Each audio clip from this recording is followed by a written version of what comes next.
So good afternoon, everybody. My name's Sue Watson. I am representing KITE today, and I'd like to share with you a little bit about KITE, which stands for Kern Initiative for Talent and Entrepreneurship.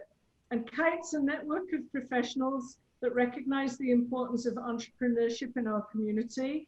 And our goal is to develop Kern's entrepreneurial ecosystem to increase the rate of new business formation and job creation. And as we know, job creation at startup companies, young firms, is a key indicator of overall economic growth and development. So, and if you would like to know more about KITE, you can find us at gokite.org, gokite.org. So today we're talking about starting and sustaining successful businesses. And I'd like to briefly introduce you to our speakers today. We have Cedric Knight from New Direction Technologies. We have Damian from Stria.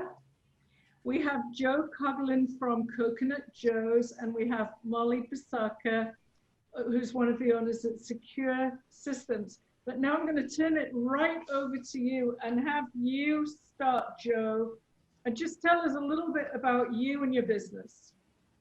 Well, we've been in business for 30 years, and I can't boil water. You should know that. You know, the point I'll probably make most today is that hard work does not equal success. Hard work enables success, but there's other things that actually cause success to happen. And so we'll talk a lot about that today. So that's where I'm going to come from. So Coconut Joe's is a little bit of an icon here in Bakersfield, Joe. You guys doing okay in this crisis times? Yeah. Our loyals have been showing up at the curb, and now it's getting a little cooler. They're sitting on the patio, so we're making it, but we're anxious for things to get back to normal. That's great. That's great. Molly, how about you? Yes, thank you very much for having me be a part of this today. Molly Busacca. My husband and I own SECRE Systems. Started it way back in the 1980s. Been doing it ever since. Watched our business change several times over with technology. The one thing that hasn't changed is the loyalty of our customers here in Bakersfield and our commitment to high quality products and good customer service. That never goes out of style. Sometimes it seems like it's a tough thing to do, but at the end of the day, it's always the right thing to do. And that's kind of something I tend to focus on, whether it's for myself, my employees. It's definitely the backbone of our business. And we're in a very competitive business, as most businesses are at any point. And it's important to keep that in mind when you get up and go to work every day, especially when it's your business. You're absolutely right there. And now I'm going to turn it to Cedric, who's joining us from Ridgecrest this afternoon, right, Cedric? That's correct. My name is Cedric Knight. I'm president of New Directions Technologies Incorporated, located in Ridgecrest, California. We've been in business since the early 90s, about 26 years.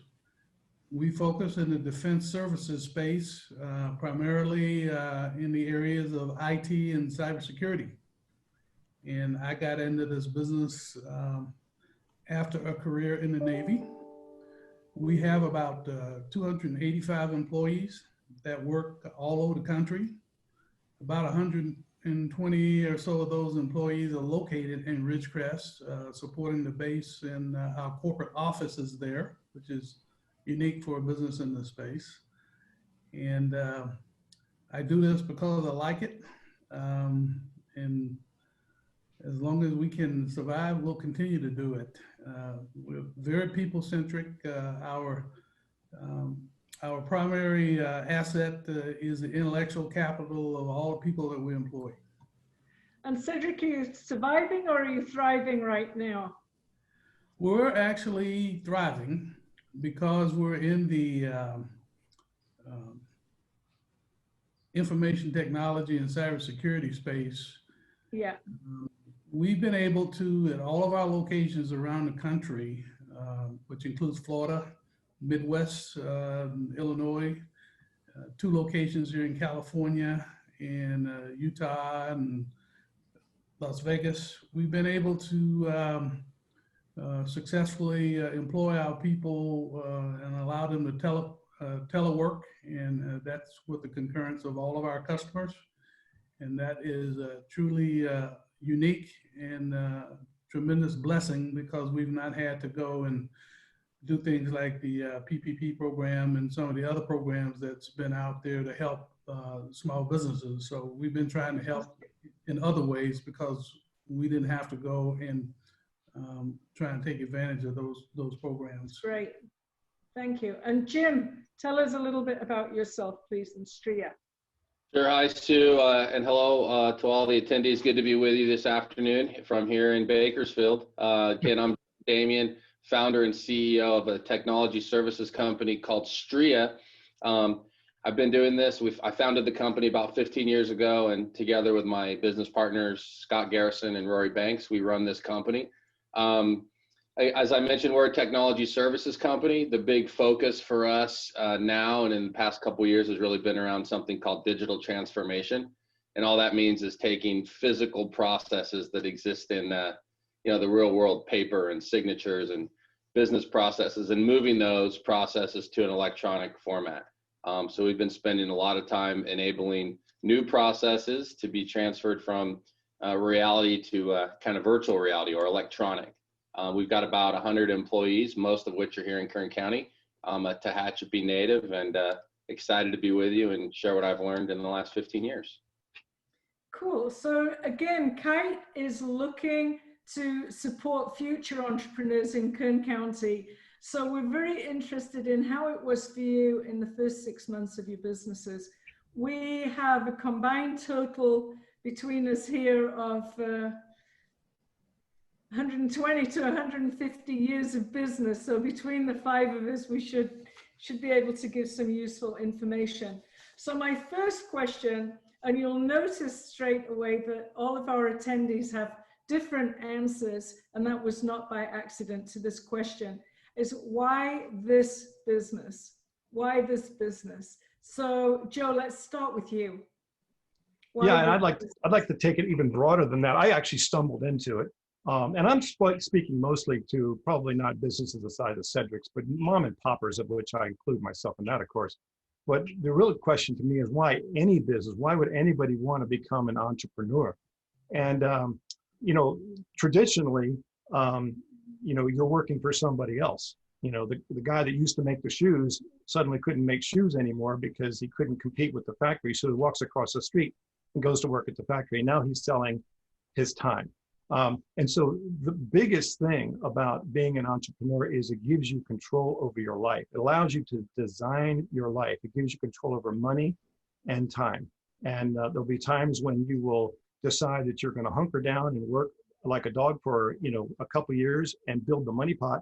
But there'll also be times, and now you control it, that you're going to coast and you're going to take advantage of the other great benefit of being an entrepreneur. You're going to take advantage of time, because ultimately it's about your life, not about your business. So Joe, you designed your business to support a specific lifestyle. Could you talk to that for a moment, please? Yeah, that's the first thing you have to do. I mean, we get it all backwards. We tend to look for the job and then try to figure out how to wrap a life around it. But we really should be, and I'm talking to young people especially, we should be asking, what kind of life do I want? What does that look like? Very, very rarely do we sit down and actually write out a vision of what I would like my life to look like. I use and encourage people to use a life binder. Some people use a board. You're looking at through a magazine, you're at a dental office, and you see something in there that speaks to you, your heart makes you kind of dance a little bit, and you look around the office, make sure nobody's looking, you rip it out, and then you put it in your binder or you put it on your wall, because it's a reminder of what you are about. This is about your life. It isn't about necessarily your bank account and the other markers of success in a capitalist society, essentially. Yeah, thank you, Joe. I'm sure that you and I are not the only ones here that still have some kind of a vision board or book. I definitely have a vision board that I review and renew about once a year. So maybe good for you. You're rare. Yeah. Molly, how about you? Why this business? Why Secure Systems? Well, I think like a lot of people, you definitely kind of stumble into things. I met my husband in high school. He was extremely interested in this. It's all he ever talked about. I couldn't understand why he would talk about it so much. And it was when the timing was when the computers, personal computers had started to become popular and possible with the microchip. I went away to school. I went to UCLA, go Bruins, had to get that in there, and came back, started actually working at the Bakersfield Californian. We got married, and he kept, we both kept talking about it. Should we work together? And a couple of different things happened, and I made the decision to work as a team. And I look back now and I think that was pretty crazy. But I had worked a couple summers with them. I had worked in sales, and some of the things I thought I was really interested in, I started as a pre-med major and realized that that wasn't what I wanted to do. I didn't want to be in a hospital all day long. And after working in sales, I realized I really liked working with people. I liked the magic of having something, bringing something to the table and making it happen for them.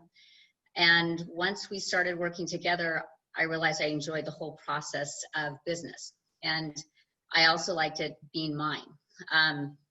I'm not bossy. I'm really bossy, and in a good way. I like things done well.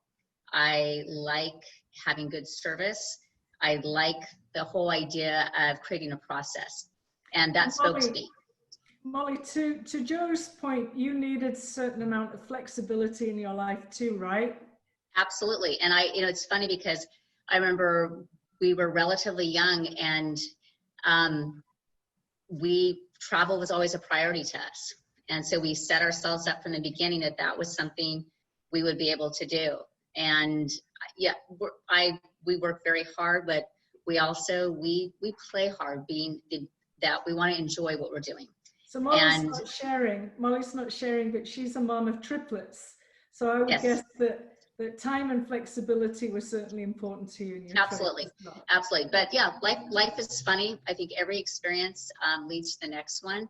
And so you have to listen to what you're doing and realize that even the most menial job or experience that doesn't seem like it's that crucial, a lot of times it turns out to be. So listen to that and enjoy, and appreciate where you are. So yeah, and I love it. I love what I do, and I too enjoy the lifestyle that it's given us. Yeah. Jim, why this business? Your why is a little different, I think. Yeah, so for me, I never thought I would be an entrepreneur. I actually went to school and graduate school for something called social welfare. So I was working with families and abused and neglected kids and people who were kind of, I was helping create a social safety net, right, in Alameda County, working with in the child welfare system, and got really, really frustrated by the inability to efficiently do my work. Primarily because of this dreaded thing called paperwork. And so this mountain of paperwork and management of physical files really kind of bummed me out, and it kind of made me not love what I was doing because it interfered with what I consider to be the real work, which was working with children and families. So I got interested in technology and how to manage information in a more efficient way, and did that for the government for a few years, and then decided that what I really wanted to do is create something special, create a business that employed people and that solved some really specific problems. So that's when I started Stria. And it was really, for me, it was really about creating something of value and creating something that would solve problems. Yeah. That's why I started the company. So you identified a specific problem and then determined how to solve the problem. Yeah, that's right. I had not heard and hadn't thought about creating something that would either benefit my life or support my life. It was honestly totally the opposite. I just knew I had to go build this problem-solving machine. And so that's what I went out and did. And for a long, long time, everything else came second. Yeah. Cedric, why this business? Well, when I started this business, and by the way, this is the second career for me. even though I've been at it over 26 years. I wanted to get in the technology business, and I named the company New Directions because at the time I started the business, technology to a large degree was in its infancy. Mid-90s, we're starting to learn about things like software and networks and all the things that come with the name technology. We didn't talk about cybersecurity then, but I knew I wanted to be a part of it. And fortunately, my first career afforded me some options that a lot of people don't have. I could go take some risk. And I started this business because I saw the field as being wide open. By the way, the first venture I got into when I started the business was I opened up what was called an internet service provider. Now, unless you're over 45 years old, you probably don't know what that is if you're listening to it, but because there aren't many of them left yet. But I started that in Ridgecrest with very low money and no people. But I grew that business from no customers to almost 1,300 before the cable company decided that I was a threat. And that was how I got off into the defense services business. In my first career, I was in the military. I was in the Navy, and I was a logistician.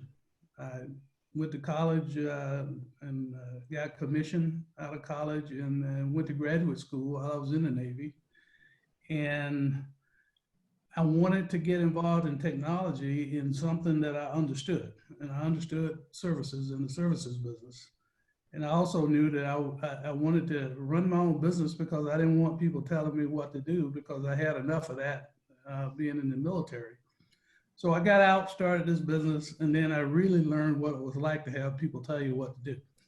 Because if you're in the service business, that's the first thing you learn is that the customer is always right. You always get told what to do.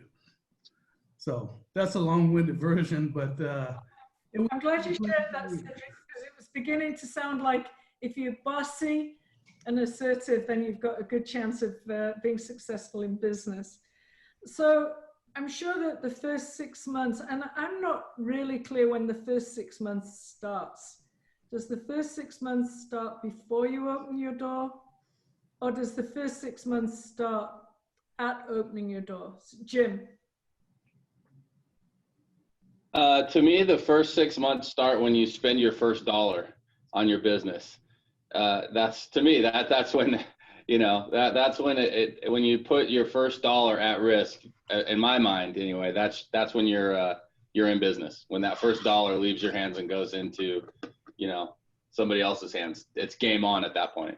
And when did you spend your first dollar, Jim? We bought equipment. First dollar was spent, gosh, now I can remember the first dollar was probably spent on taking a prospect out to dinner. That was the first dollar we spent, was taking a potential client out to dinner. Probably not the best use of dollar number one. Yeah, that's good. It worked. Yeah. And Joe, when did your 6 months begin? I think it starts the minute that you have what Michael Gerber, who a book you need to read, all you entrepreneurs out there, called The E-Myth. He calls it when you have the entrepreneurial seizure, when the dream grabs you, and you can think of nothing else. Then the rose-colored glasses are on, and that's when it starts, and you start making endless notes. Back in the day, I had a voice recorder as my constant companion. Still do, using my iPhone. And you're just coming up with ideas and the dream, because it's the dream, it's the hope that's going to fuel the start. And to me, that's where it starts to me. Okay. And I have a good question for you all now. What did not work out as planned? Everything. What did not work out as planned? What was the biggest challenge that you faced and how did you overcome it? Molly, let's start with you. Biggest challenge and how did you overcome it? I think one of the biggest challenges for us was understanding what our customer base was and who we would be best suited to. Because when you start off, you think you want any and every type of business, you'll take anything and you're hungry and that you're kind of supposed to, because you don't quite understand yet what your market is. And if you go back to the first 6 months and what works and what doesn't work, it's kind of an evolving process. And it's scary when you say, when you're actually brave enough to say, that didn't work, that type of customer doesn't work, I'm not going to do that business anymore. And I'll give a small example. When cameras started getting really popular, we had some people call and say, I've got the cameras, will you install them for me? Well, sure. I mean, we'll charge the labor, charge the wire. What do we care? We're making money. And then all of a sudden people started calling because they didn't like their cameras. But even though they hadn't purchased them from us, they blamed us. And so we had about 2 or 3 of those jobs, and we looked at each other and said, we're not installing any more cameras. And it was hard to walk away from that stream of revenue, but it was the best decision we ever made. Because then we were able to say, if we sell you the cameras, you know that we're going to stand behind it. We're going to be the ones that service it. We're going to know if it's something we did or not, or a product. And again, that has kind of been one of those small examples that we look at each other and say, what kind of responsibility are we going to take? How many other people are going to share this with us? Because ultimately, like Cedric said, you have a lot of bosses. You're the boss, but you have a lot of other bosses that are above you. And so that's something you have to keep in mind. So yeah, that was a good turning point for us. And it gave us courage to really look at what was coming in critically to decide if it was what we wanted to do. I think it's a good point, Molly, because I also think in my own business, I'm always refining my client list still. Mm-hmm. And I'm still every now and again having to face firing a client. It's true. So Jim, your biggest challenge and how did you overcome it? You know, for us, I think the biggest challenge in the first 6 months is probably, for us, it was probably just making sure we didn't run out of cash. I mean, we're a service business, so every job we do takes more people, takes more technology, takes more resources. So, you know, that's the main reason companies, you know, cease existence. The main non-intentional reason, I mean, some people just close, but most of the time people that end up going out of business because they run out of money. I mean,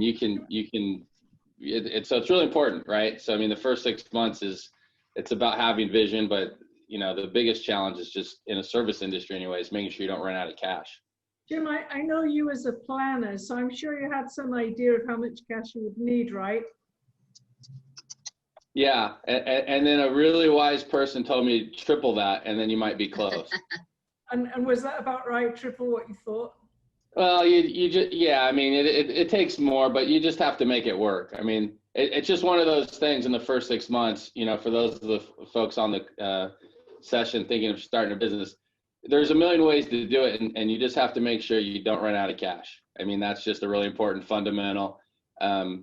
And it doesn't mean you have to have a lot of cash. I mean, you could plan your business to have very little, but you got to make sure you don't run out, because when you run out, it gets not fun. I'm going to come back to that one when we've done this round. But Cedric, did you have any challenges? Oh, absolutely. My biggest challenge was, where was I going to get my first business, my first client engagement? And the way I overcame that, because remember, I live in Ridgecrest, California, and it's sort of a one-horse town when it comes to business opportunities. And so how I overcame that was the internet service provider that I mentioned earlier. That type of business was being born back in the mid-90s. And I decided that was a way for me to get into technology. So I invested a lot of money, probably about $5,000.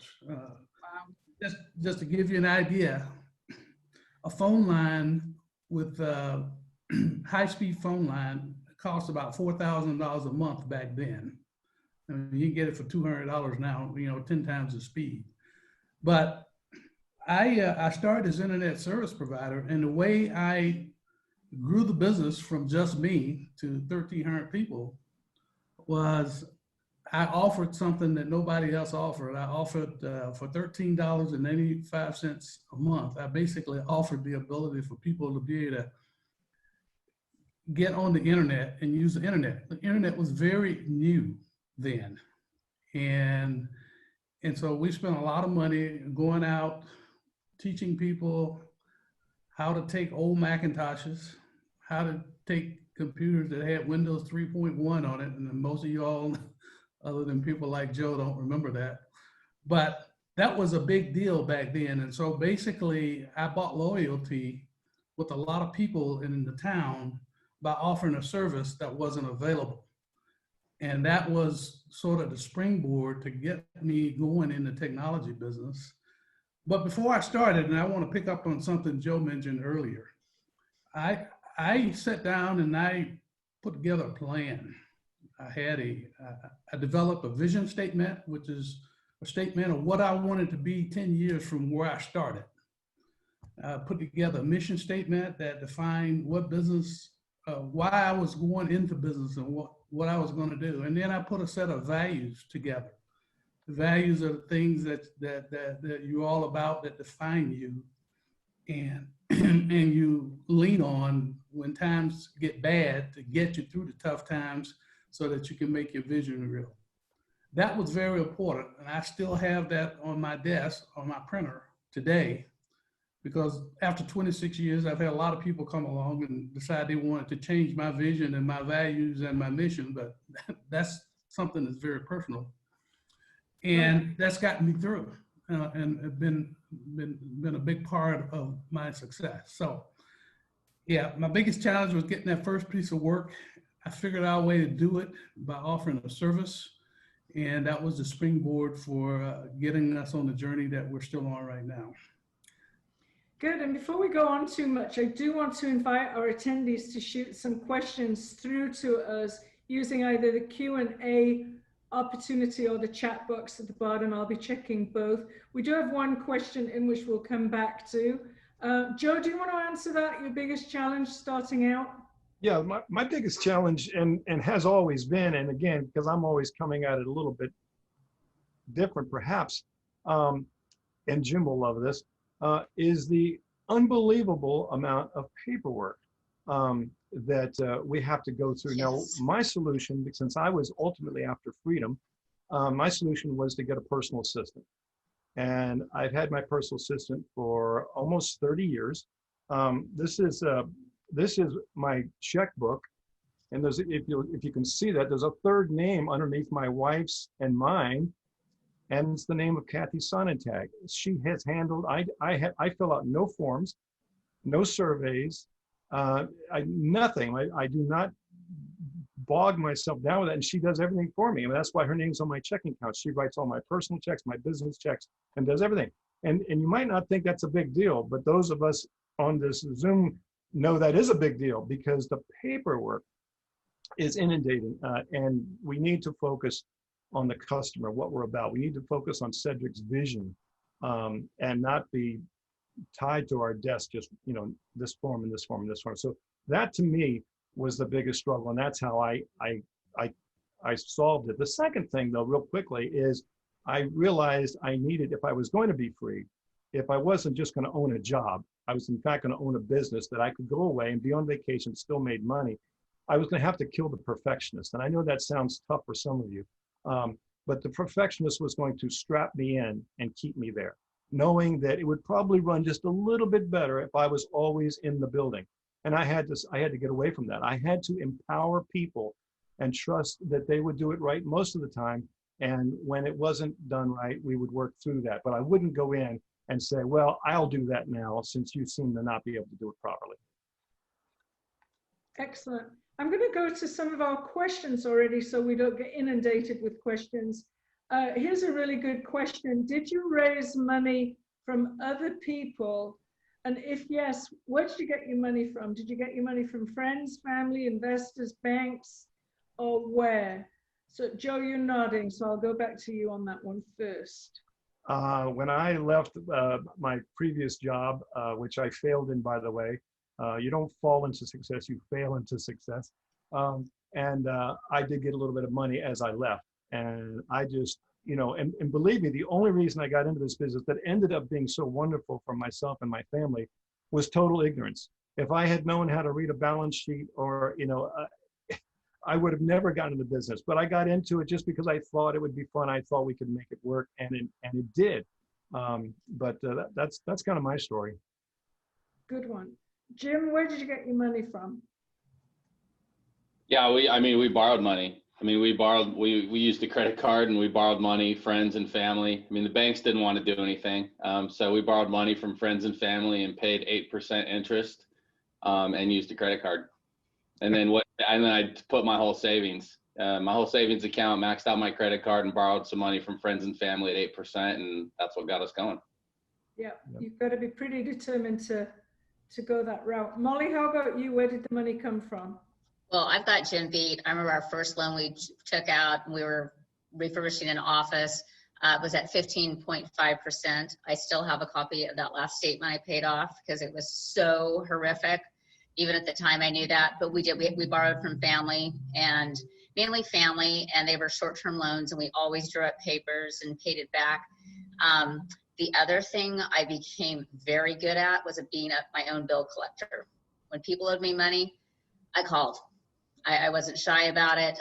You know, learned that really quickly. I always said, like, if they don't give me my money, I'm not going to be able to pay my own bills. And so becoming very cognizant of that. I also, though, I think it's really important to understand, I consider myself a bootstrapper. We paid along the way. And there's different ways to do business. I completely respect that.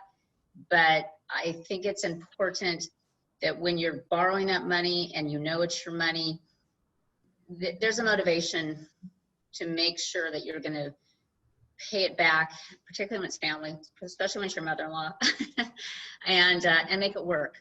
So there's something to that ownership of it, I think. So high interest, grab it where you can. Cedric, do you follow everybody else on that one? Yes, except I didn't have any family I could borrow money from. It was a combination of personal savings, credit cards.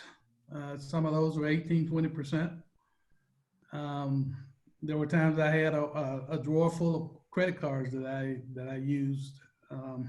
Even today, I have a $3 million line of credit to finance my business, which is similar to what Jim has. If you hire a lot of people, you have to borrow money to finance your business. Well, all those loans were personally guaranteed by me, and even the loan today is personally guaranteed by me and my wife. So, you know, you have to get creative. And the one thing I would stress to all 42 participants on the call, if you're thinking about going into business, the most fundamental thing you can do is protect your credit rating and pay your bills, because that will get you started faster than anything, and it will shut you down faster than anything if it's not in order. My company's name is New Directions. Notice that's plural. Well, what that means is we've done a lot of different things over the last 26 years. We're in the services business, but we also have an enterprise software product. And I will tell you, I spent 8 or 10 years trying to go to venture capitalists, angel investors, and get people to invest in our enterprise software product. And I was unsuccessful in doing that. But because of my vision and my values, we stayed at it. And now we have a very mature enterprise software product solution that we don't owe anybody any money on, because we're able to pay for it along the way over the last 20 years. Yeah, I can tell you that when I came to America, I didn't have any credit at all because I didn't have any credit rating here. And I went into the bank and they gave me a credit card for $500, and I was A for away with life savings and $500. So I have another question: is why Bakersfield? Molly, why Bakersfield? Well, that's easy for me. We were born, or I was born here and met my husband here, and we started the business here. Just kind of fell into it. At one point, had thought about staying down in Los Angeles, came back home, and Bakersfield offers a lot of unique opportunities. It still does. It still has a small town feel. People, as we were selling stuff, they like knowing that you're here, and they always find a connection of someone they know, and whether it's a family member, or where'd you go to school, or who do you know. So that comfort level was there with customers that we noticed. And we do go outside of Kern County, not a lot, but we do have some businesses outside. But even that has been very much word of mouth. And Bakersfield is truly a word of mouth kind of community. And once, things start rolling, it's, it makes it easier. But on the other hand, if you do something wrong, be prepared. A question from Jeremy Woods. He asks, one of the biggest challenges we face with our Cal State virtual incubator is inspiring and instilling in the student entrepreneurs a failure is not an option mentality, getting them to take ownership over taking initiative, thinking outside the box and solving problems to continue pivoting until they successfully deploy. Any thoughts on how to inspire that attitude in new student entrepreneurs? Persistence. Yeah, I would. Yeah, go, Joe. I would say, the old expression, don't put all your eggs in one basket. If you're going to be a successful entrepreneur, and Mark Twain said it best, he says, put all your eggs in one basket and then watch that basket. And that's really what you got to do. You got to go all in. I tried to take on a partner a number of years ago, but he had 2 or 3 other businesses that he was also trying to make sure were going to function, be successful. And once I realized that all the eggs weren't in this basket, I knew that wasn't going to work. So, that question is coming from the right place. And that is, failure is not an option. I mean, all of us will be able to tell a story, I know, about when we thought this isn't going to work. And yet we kept at it. We kept believing, and we just refused to give up. And in most of our cases, I'm going to guess, everything depended on that. Any other thoughts on how to inspire that attitude of persistence in new student entrepreneurs? Jim? Yeah, this is not going to be a popular answer. I don't know if you can inspire that attitude. I think some people have it and some people don't, and you go find the people that have it and cultivate it and encourage it and nurture it and grow it. I am not totally convinced you can create that, but I think, as CSUB does a great job of finding people that have that, supporting them with resources, events like this. But I think it's very hard to create that. I think you can nurture it, but I don't think you can create the entrepreneurial spirit in somebody unless they create it in themselves and show up with it. I agree. We have a couple of questions on partnerships. Are you for or against taking on a business partner? Is one question. And what type of characteristics would indicate a good business partner? What do you think about partnerships? Cedric? Well, I think it depends. That's my lawyer answer. So with New Directions Technologies, I don't have any partners because, as Joe mentioned, it's going to be difficult to find someone that has the same commitment, the same drive, the same determination for success as yourself. And that's just a fact of life. Accept that and move on. Now, with one of my software products, I actually have 2 partners, but they were software developers, and they actually have developed all the software for 15 years. And so they earned the partnership. So we were all committed. We all had, we all had a stake in the game, but the circumstances were very different. So for my core business, I'm the only partner because, it's been 20 years of hard work. If you see my hair, it looks very white. I'm not nearly as old as I look, but, there's a reason for that.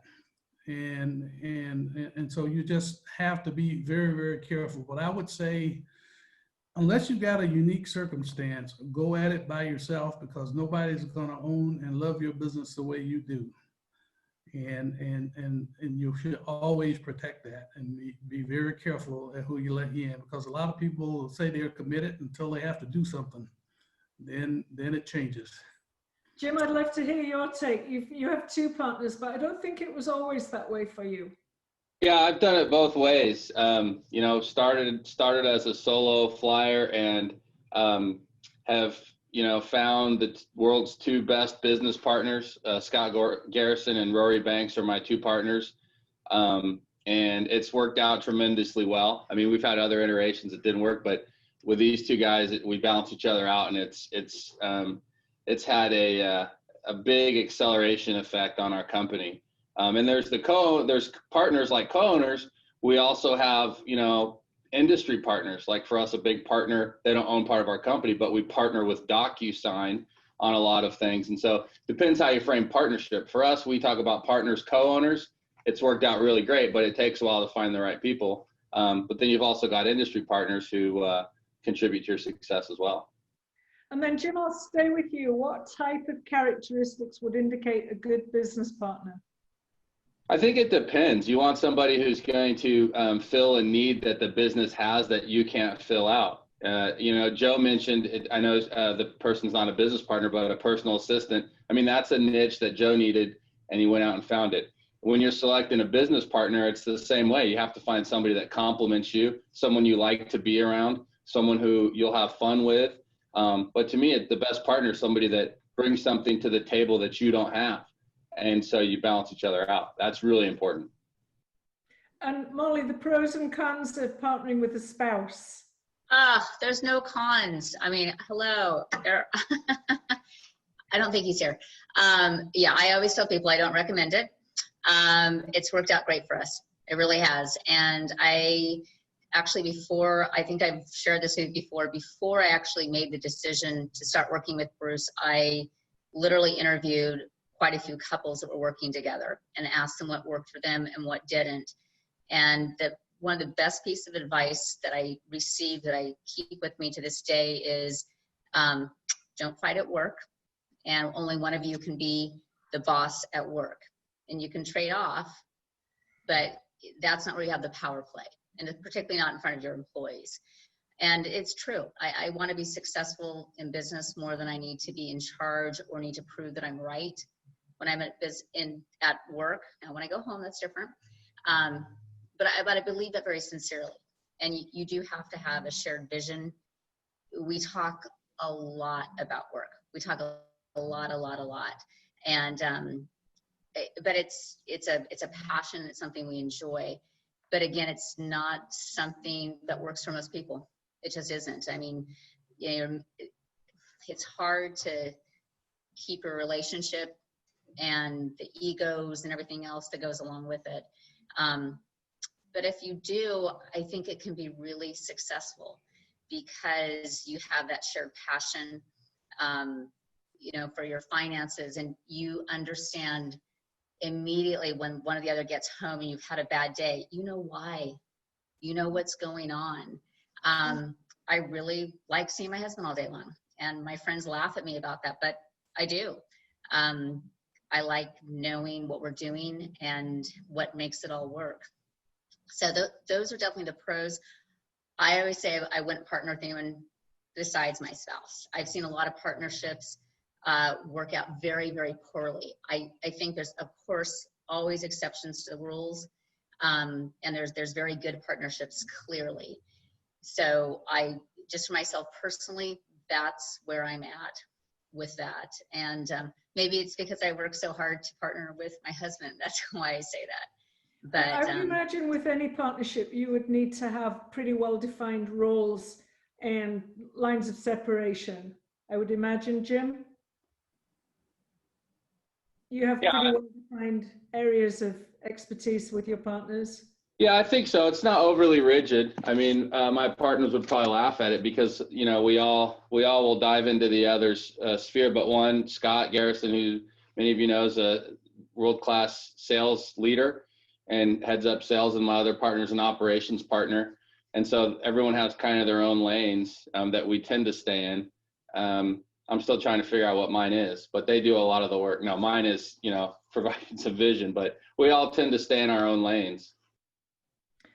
Another question from one of our attendees here is, how do you price your time as in the service industry, especially when you're first starting out?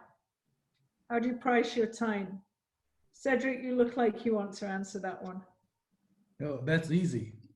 It's free. Yeah, You do whatever you need to do for as long as you need to do it to get the job done. And if you make the mistake of trying to say, and you know, in some industries, especially professional services and things like that, you know, that's different because you can actually bill your time back to clients. Well, I couldn't do that initially. And so, you know, all of the 80-hour weeks and 80-hour weekends and so on and so forth, well, you know, that was just capital that I was contributing to the company. And for new people that thinking about starting their own business, when you go to the bank and you try to put a price on your time, don't waste your time doing that, because the banker will look at you and say, well, that's just part of what it takes for you to get your business going. And that's just sweat equity is what it's referred to. Yeah, I know I still give fair amount of time away to secure a new business. So for me, that's called demonstrating competence. And when you've demonstrated competence, you're more likely to get paid for your services, I think. Where do you see your business and industry in 10 years, optimistic or pessimistic overall? And I'm going to couple that with another question is, do you have fear for your business in the changing climate in Kern with oil production down and the regulations that we're facing? So those two kind of go hand in hand. Joe, where do you see yourself in 10 years, and are you optimistic or pessimistic? Well, where I see myself and where I see the business are two different things. I see myself on a beach somewhere. No, you know, Bakersfield, if it's movies, books, or restaurants, you're probably going to do pretty well. You know, if you provide great service, you know, great food, and you know, we know all of our customers. I don't see us going in. We've been there in that same location for 30 years. I don't see any reason why we're not going to be there another 30. My exit plan is to some way move the restaurant over to those team members over there have been with me for dozens of years. I mean, that's why they run it without me. I go into the restaurant, they say, get out of here, we don't need you. And I realize I'm a small operation. And that's one of the reasons I kept it small, frankly. When I got approached to expand, you know, it's kind of franchisey looking. And I was offered many times, we're a C Corp, to go ahead and blow this thing out. But it didn't fit with my vision for my life, as Cedric was talking about earlier. It didn't fit with my list on my desk.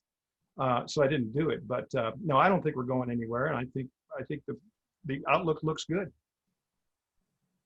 Jim, how do you feel about the changing climate in Kern?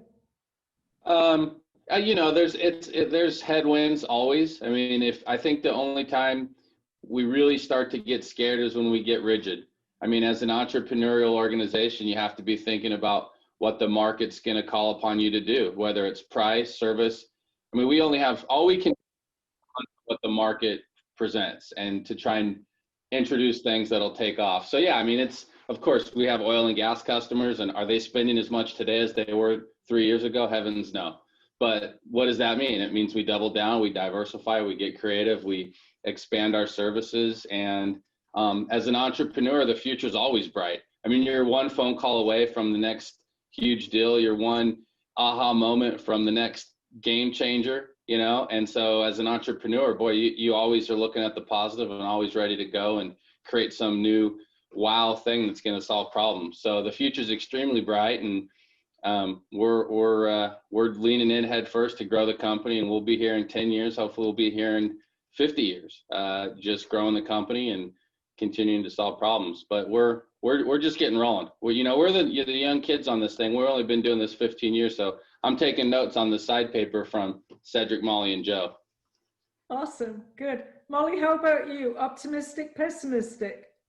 I'm optimistic, but I would echo both of our speakers so far. I'm always optimistic as far as I get up, and if something doesn't go the right way, then I just say, okay, well, then what will go the right way? And how can I make it? I would say for most of us, the last, my gosh, 5 months has been a huge test. A test in the sense that you get up and you try to figure things out, and then you go that way and you figure out what the market's going to do. So I definitely plan on being here in 10 years. There's so many exciting things for us as our business has become, we've been doing it for a long time, but there's a point where you go, wow, we're really an established business. We've been here a long time, but we're not old, right? And I really do feel that way. So I would agree. You figure out, yes, things are changing, regulations are changing, businesses are changing, but things always change. I mean, look at history. What if you said, I will never ride in a car, I will only ride a horse?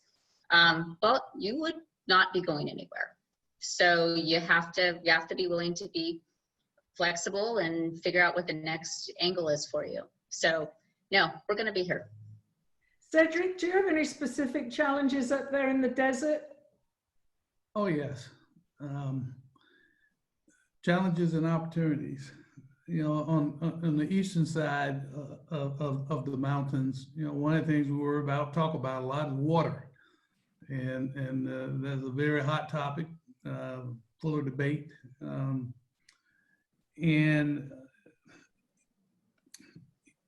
We're pretty comfortable with the big employer in town, which is the Naval Air Warfare Center. And so, that's the biggest employer.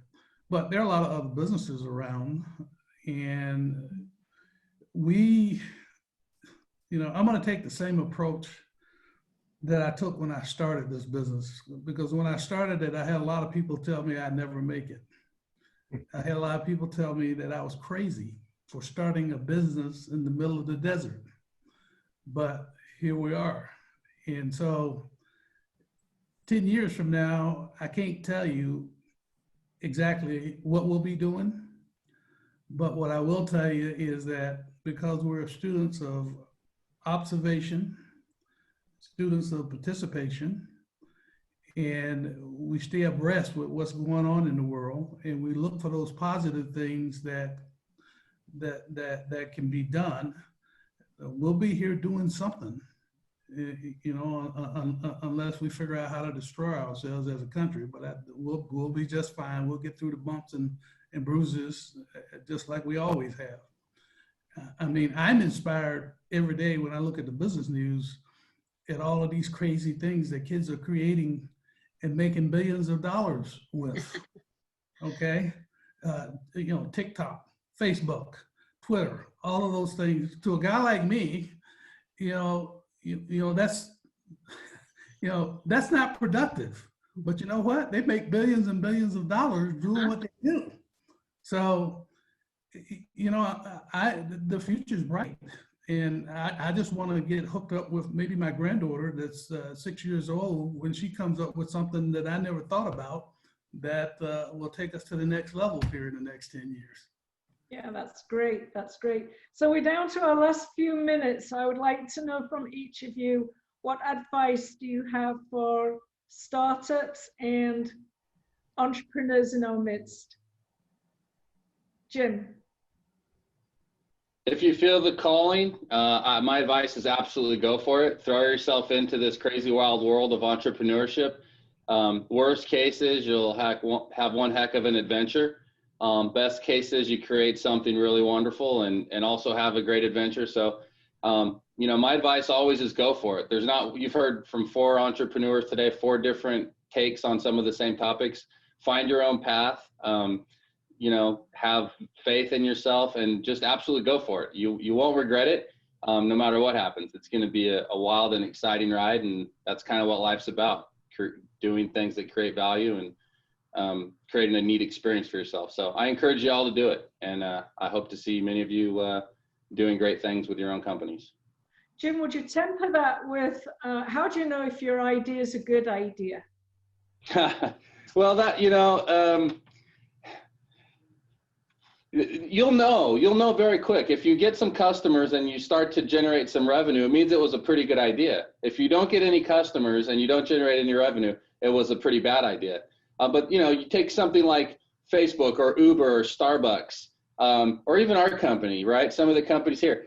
Do we really need one more, security company? I mean, you put it on a spreadsheet and maybe go, nah, we have enough. The town could never have more than 3. Well, guess what? We actually needed 10. So I think, you'll know if it's a good idea pretty quick if you start to have some success. But I don't think there's like a silver bullet. I'm not super big into like a new startup person doing a SWOT analysis. The odds are not in your favor. More than half of the businesses won't last past year 5. That's okay. The odds of having a great adventure regardless are pretty high. So, but you'll know within 6 months if you're onto something, I promise. Molly, what advice do you have for a startup company today? So my advice is that you're going to have the passion for whatever it is you decide to do. And like Jim said, you're going to know pretty quickly if it's a good idea or not. Sometimes people aren't ready for your idea, or maybe you need to tweak it to make it a better idea. But the other thing, I'm a big person, is understand your money. You can't just go out and do the business and be so frustrated that you're failing because you, as Cedric said, you didn't pay your bills, you didn't pay your employees, you didn't think you really had to pay payroll taxes. You're taking on a big opportunity, and it's a big opportunity to grow yourself as a person and as an entrepreneur. And it's so easy today to Google, what are payroll taxes, and to understand it. And you do need to do all those parts of the business, particularly when you start. Sometimes I get frustrated when people say, oh, it's so hard. Yeah, it is hard to be in business. It's hard, but most things worth having they're difficult, there's challenges, but go all in and take that time to understand the different elements of it. And I always laugh and say I took accounting 1 and 2 at UCLA twice, both of them. And because it was like a foreign language, and now it's a big part of what I do, and I love it because it gives me that insight into my business. And it's important to understand that. Cedric, advice in a nutshell?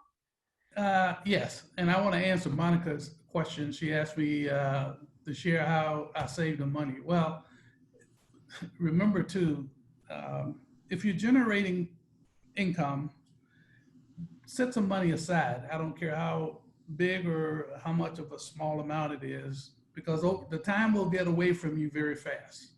And you got to pay yourself, you got to save so you can invest. And that's, that should be a pretty important item for you on your list of things that you have to do. The advice, the advice I have for people is that make sure you're committed to whatever it is you commit to.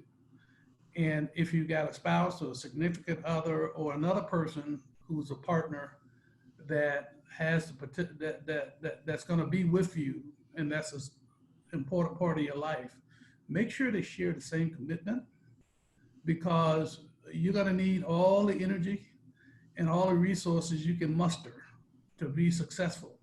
And you don't need anything that's going to detract from that to hold you back.